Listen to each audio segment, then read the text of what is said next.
जब मूर्तियां निकली हैं तो बात उनके संरक्षण की भी होनी चाहिए, क्योंकि ये बस्तर का इतिहास है। अब उसे सहेजने की भी आवश्यकता है। नमस्कार, मैं अमन भदौरिया और आप देख रहे हैं बस्तर। ये है कि बस्तर में सैकड़ों साल पुरानी मूर्तियों का संरक्षण किसके भरोसे है, किसके हवाले है। इस वक्त हम मुकरम में पहुंचे हैं, जहां मूर्तियां आज भी हैं, लेकिन यहाँ संरक्षण का अभाव है।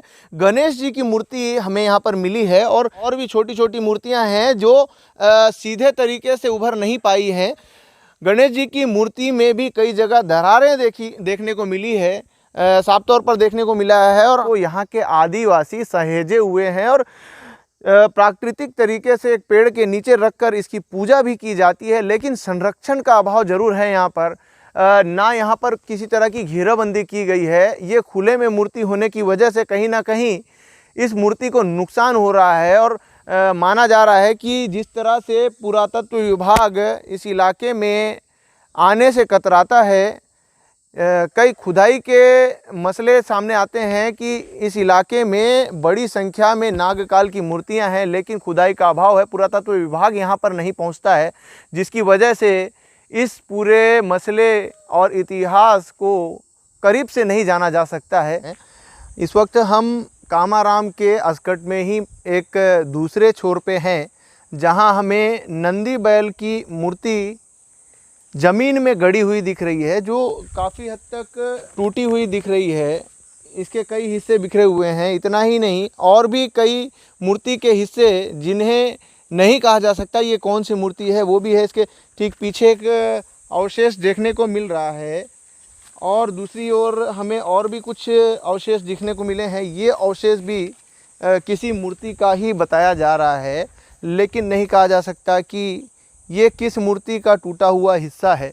यहाँ देखा जाए तो बस्तर में सैकड़ों नहीं हज़ारों मूर्तियाँ ऐसी हैं जो ज़मीन के नीचे होंगी और इनका इतिहास आज भी अविकसित इलाका होने की वजह से नहीं उभर पाया और ना पुरातत्व विभाग इस पूरे मामले की गहनता से जांच कर पाया। देखा जाए संग्रहालय में तो पुरातात्विक विभाग ने कभी इस इलाके में जोर ही नहीं दिया। आज इसका नतीजा है कि जो संग्रहालय जगदलपुर में है बस्तर में, वहाँ 60 से भी कम मूर्तियाँ देखी गई है। बहरहाल इसके पीछे जो आज मूर्तियों की स्थिति है, इस पर हम संवाद कर रहे हैं और इस मुद्दे पर हम बताना चाहते हैं कि इस वक्त हम मुकरम में मौजूद हैं और एक तालाब के पीछे मूर्ति पाई गई है जो लगभग 11वीं सदी की है। सभी जितनी मूर्तियां हैं उनका इतिहास 11वीं सदी से ही है। ये मूर्ति का पहचान हम नहीं कर सकते, लेकिन इतना ज़रूर कह सकते हैं कि लंबे समय से अनदेखी के चलते ये मूर्तियां टूट चुकी हैं और धीरे धीरे ऐसे कई मूर्तियां हैं जो अब संरक्षित नहीं हैं।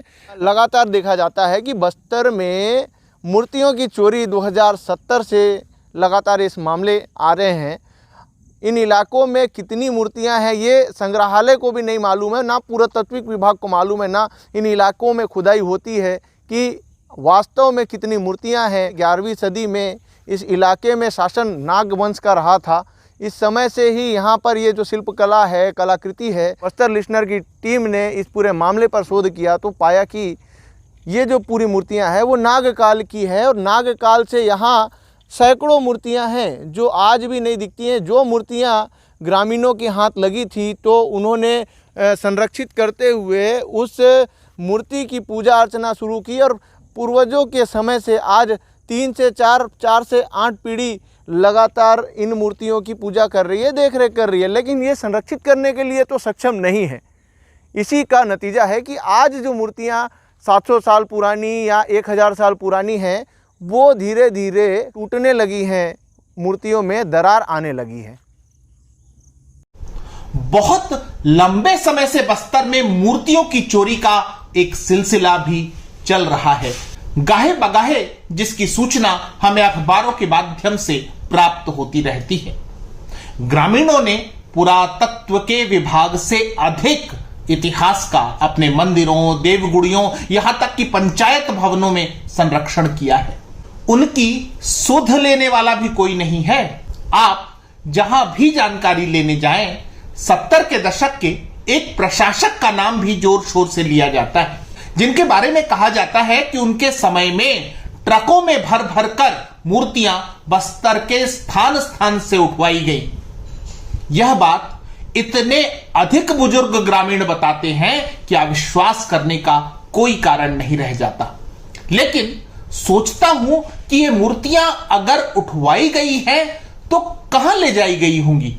मैंने रायपुर, नागपुर, भोपाल और दिल्ली संग्रहालय भी देखे, लेकिन इन उठाई गई प्रतिमाओं के विषय में कोई और जानकारी कहीं नहीं है। ऐसा क्यों? आवश्यकता है कि हम संरक्षण की ओर आगे बढ़ें। इतिहास को बचाना भविष्य को बचाने की दिशा का कदम है। इस वक्त हम कामाराम सरपंच के घर हैं और कामाराम सरपंच कट्टम दारा, इनसे हम बात करेंगे कि किस हद तक मूर्तियों के संरक्षण के लिए प्रयास किया जा सकता है। सरपंच हैं, जनप्रतिनिधि हैं। वर्तमान में जो सरकार है, कांग्रेस सरकार, इसमें देवगुड़ी संरक्षण को लेकर भी कई महत्वपूर्ण योजनाएं हैं, तो काफ़ी हद तक संरक्षण उन मूर्तियों को मिल सकता है। सबसे पहले हम जानेंगे यहाँ के इतिहास के बारे में सरपंच महोदय से। क्या इतिहास है मूर्ति का? मैं पकड़ूँ। ये पहले का मूर्ति है, पहले का मूर्ति है। समझो उसको बाउंड्री बनाने के लिए, हम उसको बचाने के लिए बाउंड्री बनाएंगे। 2 जगह है, आचकट्टर, कांवाराम है, दोनों जगह में करने के लिए, समझो उसको मूर्ति मन को बचाने के लिए हम बाउंड्री बनाने के लिए। तो लेटर वगैरह कुछ समझो जल्दी से जल्दी हमको। निश्चित तौर पर जिस तरह से हमने हर एक मूर्ति की पड़ताल की और जिस तरह से हमने देखा कि मूर्तियों के संरक्षण का अभाव है, जो जिम्मेदार जिन्हें इन प्राचीन कालीन पुरातनिक मूर्तियों का संरक्षण करना चाहिए, वो इन मूर्तियों से भी बेखबर नज़र आ रहे हैं। तो ये कहना गलत नहीं होगा कि हजारों साल पुरानी मूर्तियां खुद को ही खुद में सहेजे हुए हैं। इसी तरह बस्तर की अलग अलग रोचक खबरें और कहानियों को सुनने और देखने के लिए हमारे चैनल को सब्सक्राइब करें। बस्तर लिस्टनर लगातार इस तरह की रोचक जानकारियां आप लोगों के बीच में साझा करेगा। खबरों को लाइक करें, शेयर करें, सब्सक्राइब करें और हमें सपोर्ट करें। धन्यवाद।